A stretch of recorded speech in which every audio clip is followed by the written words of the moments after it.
What this is, really, is the story of an incredible journey into consciousness. We gave a remote viewer a blind target. It could have been anything. The viewer had no hint, no clue. Turns out it was the super collider and the moment when they touched off the God particle. We see the viewer describe the physical location, and if you look at her drawings, you'll believe she was there. But without ever physically being there, she's able to see the people who did the experiment. Not only that, she describes the subatomic reactions. And we were able to document the whole thing. This is not just the best remote viewing session you've ever seen.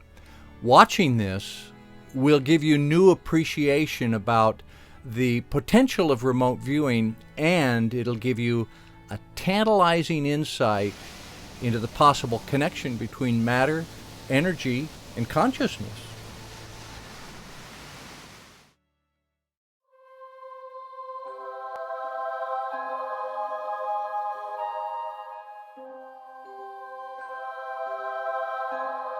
What is the origin of our physical universe? How did matter come into being?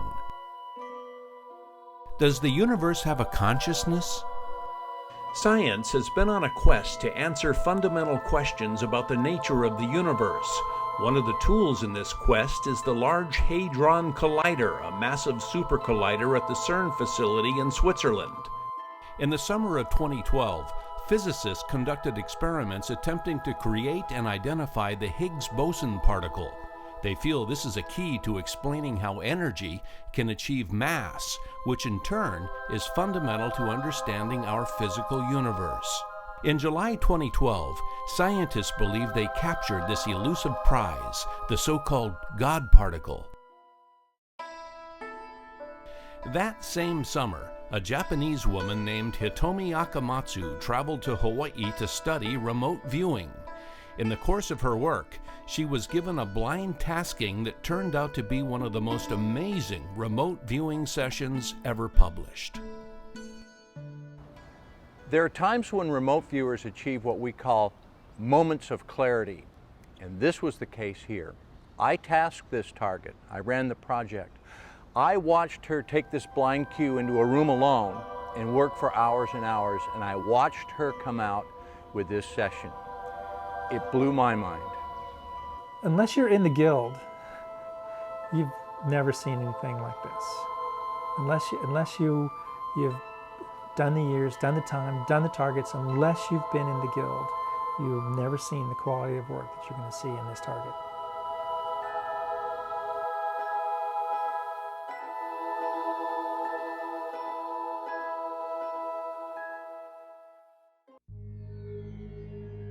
Remote viewing was developed by the U.S. military. A number of top-secret programs showed that humans have the ability to perceive things across space and time. It's akin to what many refer to as telepathy, or ESP, or psychic awareness. But researchers discovered it is actually a natural communication skill, nothing magic or extrasensory. Remote viewing would be the ability through mental means to acquire information that is both distant from you in space and time. It's more than anything else a function of mind. Given that consciousness exists, the next thing is that consciousness is a digital information system. Okay? Consciousness is a digital information system, and as such, it runs on just information. Our awareness is just information.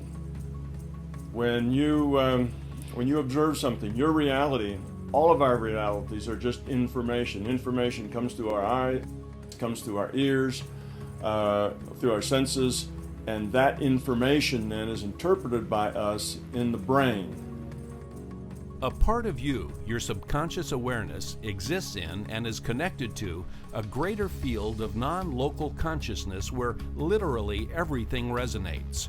Remote viewing teaches you to communicate with your subconscious and perceive locations, objects, events, and people across time and space. These techniques were declassified and brought out of the military and into the civilian world. We now know it is a trainable skill that normal people can learn. こんにちは、赤松ひとみと申します。現在私はハワイのリモートビューイングのギルドで Hitomi Akamatsu is a practicing psychotherapist in Japan, a PhD research scholar with degrees in psychology, brain, and cognitive sciences. I first studied international relations back in Japan at Nihon Daigaku, Nihon University, and then I became interested in going overseas, and then I chose Australia, and I have done 3 different university degrees in psychology, cognitive brain science, and computer science, and I have medical science degree too. She has studied remote viewing extensively. You see something, but you don't... During her training in Hawaii, she proved her ability to produce accurate sketches and descriptions of verifiable targets under blind protocol. For example, she was tasked the Piazza San Marco in Venice. She was not told anything about the location. She was only given a set of numbers that represented the target. She drew the distinctive clock tower.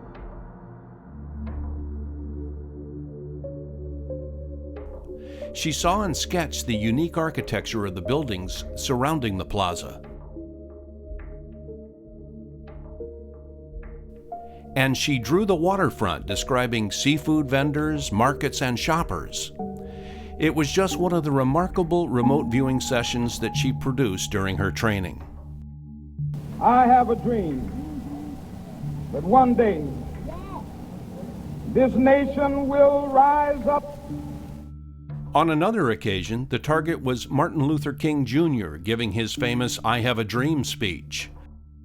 Under the blind tasking, she was given no hint about what the target could possibly be. Using only her subconscious awareness, she described an important man giving an impassioned speech.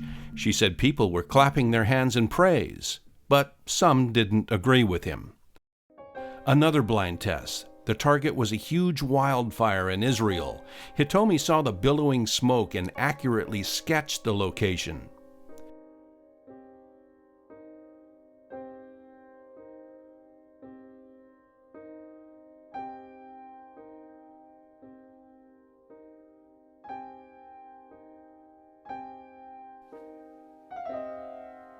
In yet another target, the objective set out in the blind tasking was to identify and describe a man and his wife living in a home just outside of Seattle, Washington.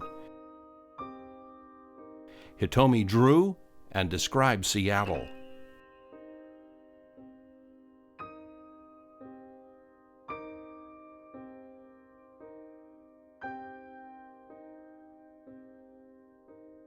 She drew the home. She saw and sketched both the man and his wife.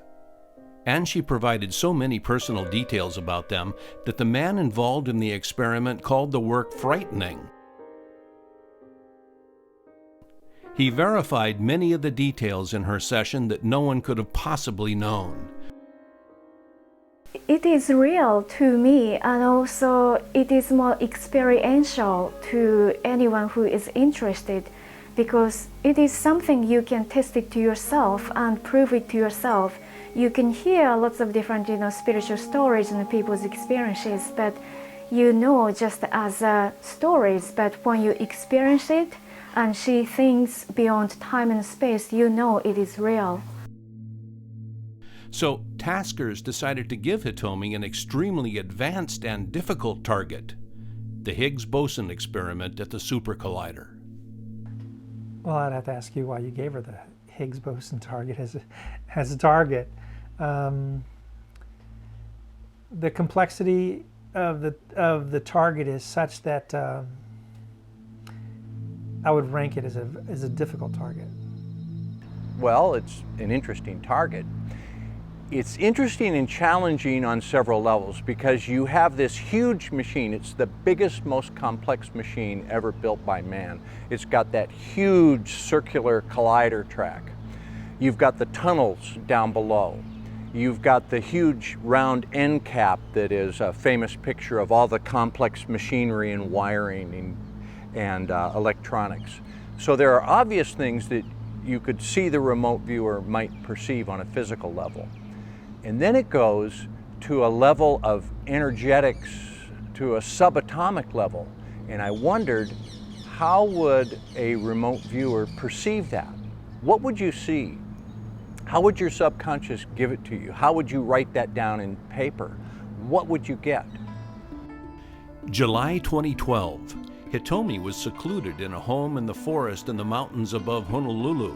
She was unaware of the developments at the facility in Switzerland. More now on our top story, the discovery by scientists at the CERN laboratory near Geneva of a particle, the Higgs boson, the so-called God particle. It's set to revolutionize our understanding of the universe by explaining why matter has substance. She was given only a target ID, DCRV-GGFK. This sequence of letters was selected by random generators so that the viewer would know nothing about the nature of the target. Hitomi worked for more than 4 hours. When she was finished, she had produced more than 40 pages of sketches and descriptions. So Hitomi came out with this session after working hours and hours and hours. She was really tired. She came out and could barely talk the next day. It took her a while to recover. So it takes incredible mental energy to do a target like this. I think it drains the sugars from your brain. I think it really, the mental activity required is significant. I mean, you would feel drained, anything at that level, especially when you look at the words that she used to describe the sensations, the feelings, the imagery, the people, the whole force of nature kind of quality to the target. It's a significant target. I've seen things as good, but nothing so disciplined. As remote viewers begin a session, they are trained to get very basic low-level data about a target. Following this protocol, Hitomi described this target as complex, hard, artificial, and dynamic. She saw colored shapes, but in the beginning she had no conscious realization of what they might be. She began to perceive something mechanical, something with a spinning motion. And she sensed people near some kind of machinery. As she worked, her perceptions widened, and she saw buildings, cars in a parking lot, and a tall cylinder-like structure near a large building. What she drew looks eerily similar to the grounds of the CERN facility. We spread her papers out on a long table and started looking at them. And when I looked at her S3 site sketch, when I saw her site sketch, that's when I knew, hey, there's something really amazing going on here. Focusing on the structure, she describes smart workers who have a good understanding of mechanics. She writes, "A lot of people working inside. Each section, sector, or department has its own specific purposes." She saw people in hard hats and uniforms or work clothes with tool belts and tools, rubber-soled shoes. She said they were checking cables, concerned with electronic devices, technical but mind-oriented people working to get things done, checking connections for experiments.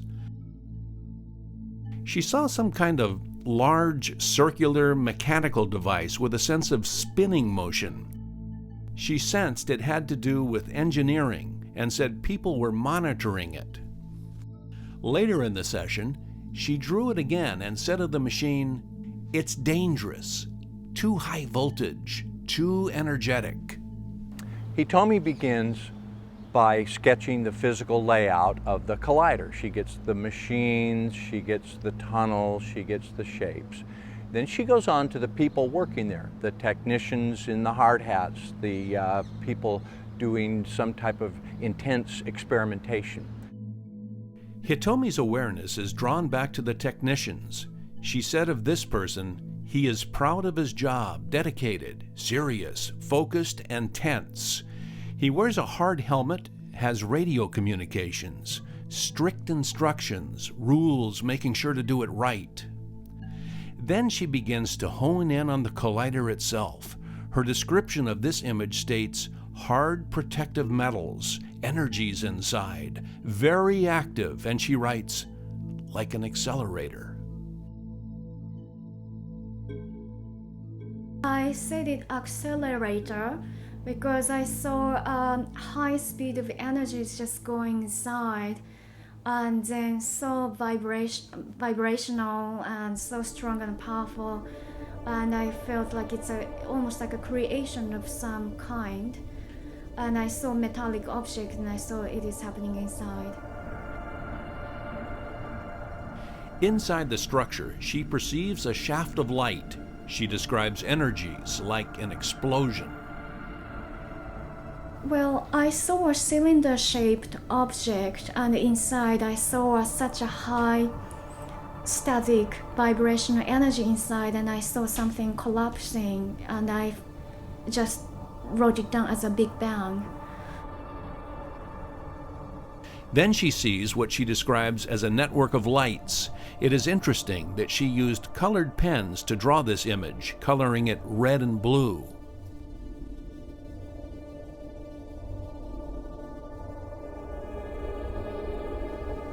This is the image captured by scientists in Switzerland.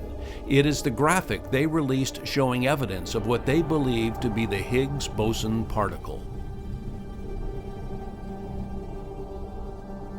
If you look at Hitomi's complete session for the Higgs boson, and if you just took those pages or cut and pasted different data points, you could lay out the factory line to the Higgs boson. The place, the people, the equipment, the process, and some of the kind of like spectacular aspects of the actual colliding of particles. Hitomi continued as information flowed through her subconscious. Of these graceful lines, she says, particle movement, cosmic, natural laws. This is another image used by physicists to illustrate the action of subatomic particles in the collider.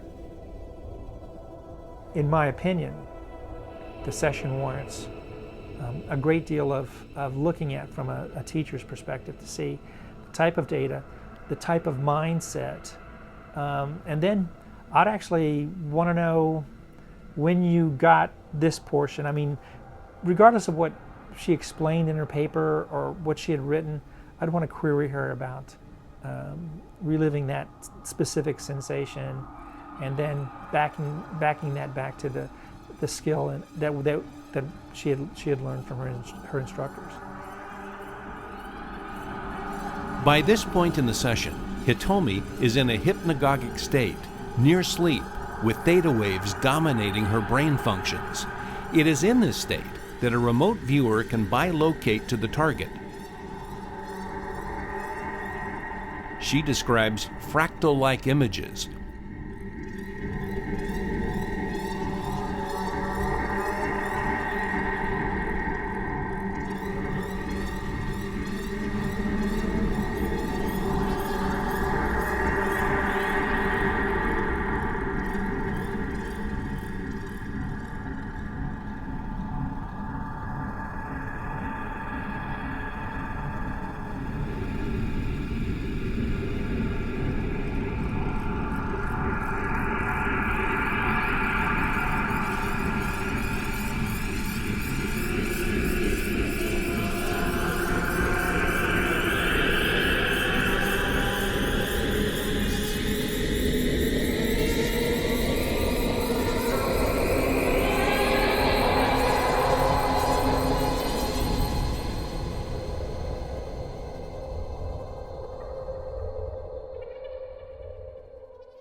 Once you get into a target at a certain level, you're not really blind anymore. You're not really blind to the nature of the target. I mean, you figure it out.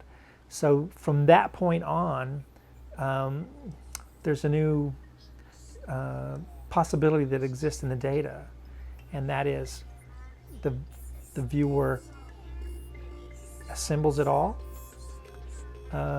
maybe with a twist that that might not be correct. Maybe the viewer would fill in data with like type scientific data.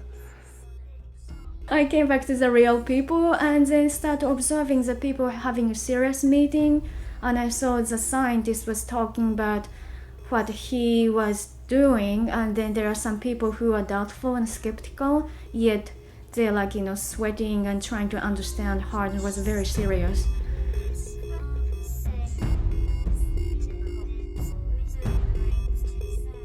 She sees a man giving a presentation who she describes as the scientist, the director.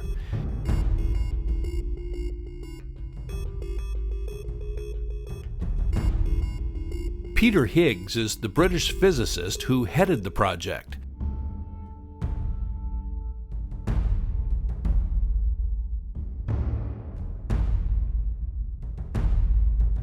As the experiments in Switzerland unfolded, scientists held briefings to give update.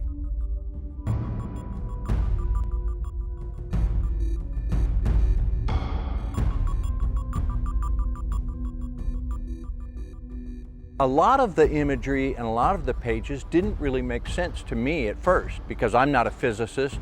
I don't really understand what goes on inside the Higgs boson particle accelerator. So we set some of the pages aside, and it wasn't until after we talked to a physicist that the physicist explained how good a lot of this stuff was. She did a remarkable job. I'd give her very high marks on what she did as far as her looking at the CERN facility. She got the information on not only the facility, the people there, but she got on the function, what it does, how it does, and toward the end, even how important that whole function is and how it related to her. Very good job. And then later we started taking her sketches and we'd find images from the Higgs boson on the internet and we'd compare them and go, wow, that's what she saw, that's what she drew exactly. We hadn't understood that until we found the imagery later. So the feedback process took many months. The work was scientific grade data produced, kind of like off one. It's like not like a scientist would say it, but like someone who understood it would say it, but didn't know the scientific terminology or the lexicon for explaining it. There was several areas of very complex remote viewing assumptions where she had actually collected data that was specific and related. And by the time you look at the entire session, which took how long to make? 4 or 5 hours worth of work. So she hit this like an academic. She really hit it at a different level.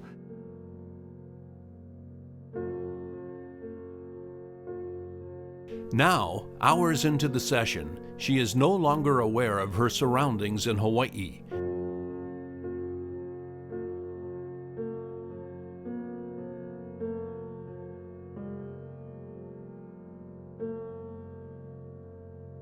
The reactions in the collider become her reality.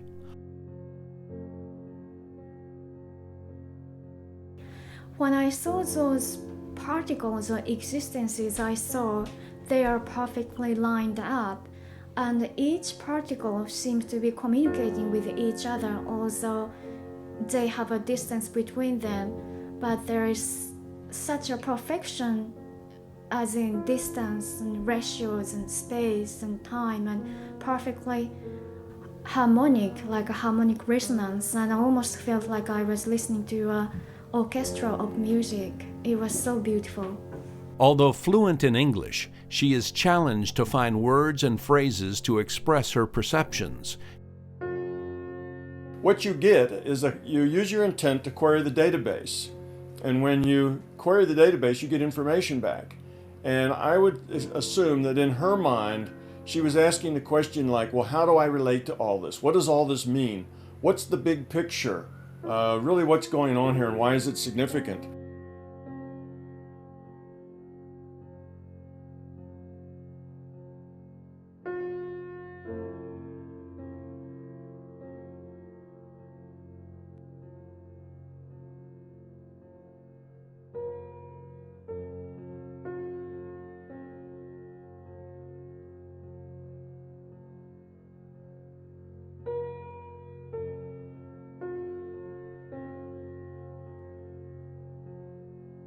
When I saw the energetic movement of the beings that are existing there, they are drawing like a fractal coming over and over, interacting and expanding and growing and creating. Then I hit an idea that Fibonacci, that must be it. And then I start drawing that picture more like from my thought.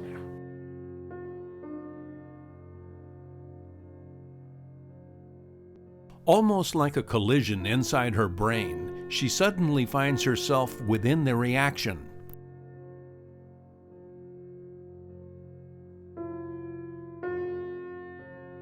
At first, when I saw the images on my blackboard, I felt they are living organisms as they have consciousness in them.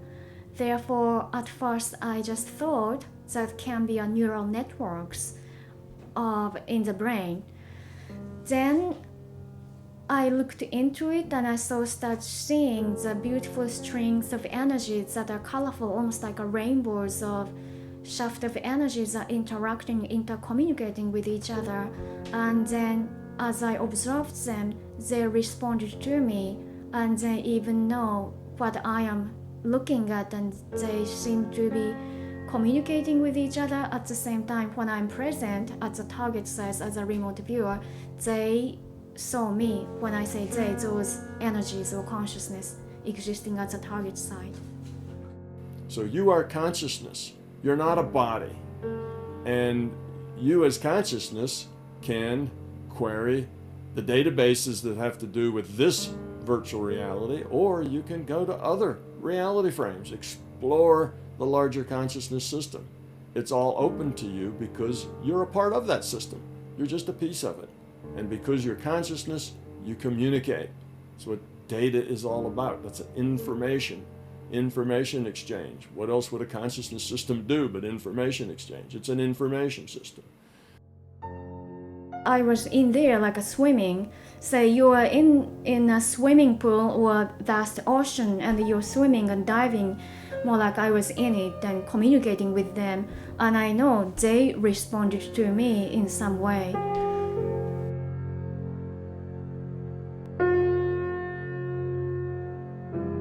Your ability to remote view is not limited by what you think, but how you think. So remote viewing is a process in which you by virtue of your intent, acquire information that you normally wouldn't have any access to. It's amazing, and it makes the point that viewer development is more important than viewer training. Close your eyes.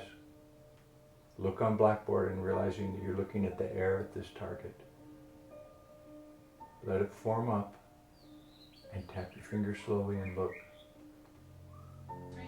When you develop the viewer themselves, and Hitomi had undergone almost constant, non-stop remote viewing exposure for about a year, because she had a student of David Morehouse, a student of ours. I mean, she had really thrown herself into it. So that target was extraordinary. Hitomi begins by sketching the physical layout of the collider. She gets the machines, she gets the tunnels, she gets the shapes.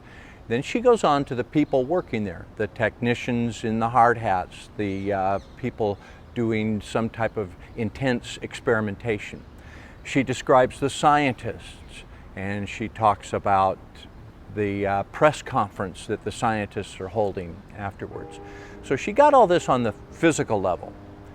And then after that, she delves into the subatomic, into the energetic level. So she goes deeper and deeper and into the more and more theoretical. And she starts describing these subatomic reactions and how they relate to nature. And then at some point, she takes it to consciousness. And her own consciousness starts interacting with the consciousness that's creating this particle. So there we get to a whole new level of remote viewing, to something that is just so remarkable. I guess it's why you would call it the God particle. It was a beautiful experience, but also almost like I felt I have to bow down to something greater than who I am, and I felt I was in an inspirational state, so that I felt God. Some scientists would have us believe that consciousness sprang up somehow from inert matter. I've seen science shows and they explain it like this. You have the primordial soup where you have minerals and elements, and somehow some spark of energy is applied. Lightning strikes or the sunlight, and these inert materials somehow attain life, single-celled, very simple organisms. And these simple organisms evolve into more complex organisms and somehow along the way achieve consciousness. Maybe that's backwards. Maybe it all begins with consciousness, and so-called matter and our reality is a construct of consciousness. The hard problem to consciousness researchers is the problem of trying to discover how consciousness comes out of inorganic and organic matter. You know, how do you develop consciousness? Yes, a biological system could develop, structure and can develop, beings that can do things. It develops trees and it develops all sorts of structure. That's what biology does. It builds structure. But the structure doesn't equate to consciousness. Consciousness is something different.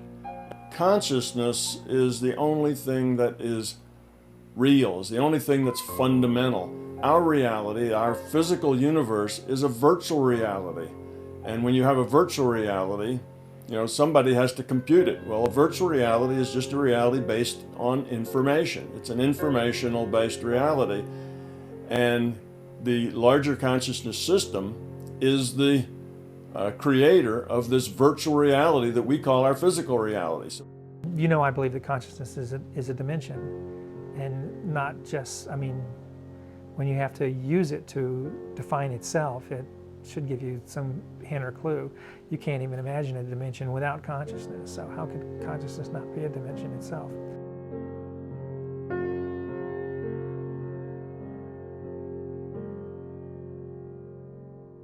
At the end of her session, before being told what the target was, Hitomi records a final thought. Suddenly my mind was still kept going with the target, and then my mind or the thought suddenly said they should study consciousness, they should study the power of mind, otherwise they'll never get there. That Hitomi could be given a blind target and then so accurately describe the location, the people, and events sheds light on the remarkable potential of human consciousness. And in the end, the session describing the God particle brings us back to basic questions. What is the origin of our physical universe? How did matter come into being? And what part does consciousness play?